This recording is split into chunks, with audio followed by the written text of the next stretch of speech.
Good morning mga ka-Asenso. Sa nagtatanong po dyan sa comment section na ito na kung paano ba mag-inject o magbigay sa ating mga alagang baboy ng Super 4B Complex. Sa mga piglets po, yung sa edad na 10 days old, 1 ml, ayan po yung inject natin. Ang gamit naman natin na syringe po, yun yung 1/2 na inch yung haba. At pagdating naman po sa starter stage nila, pwede din po na 1 ml to 1.5 ml po ang ating ibibigay sa kanila.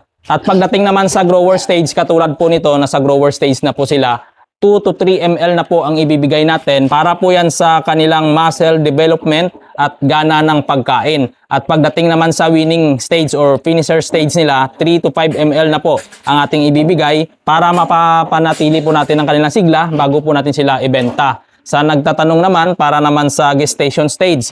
Pagdating naman sa gestation stage, yun po yung buntis na natin na inahin.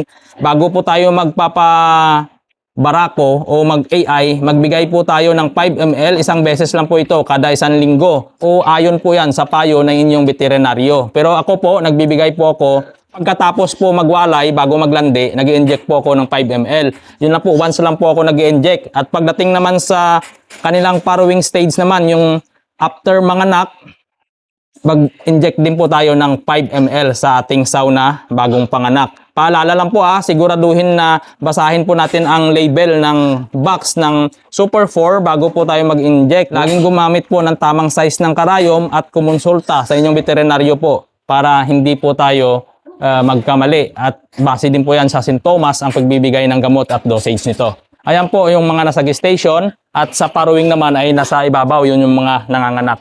Ayan, hanggang dito na lang mga ka-Asenso. Ito po yung B Complex Super 4, gawa po ng Battlecock. Kaya sa Battlecock, lagi kang lamang.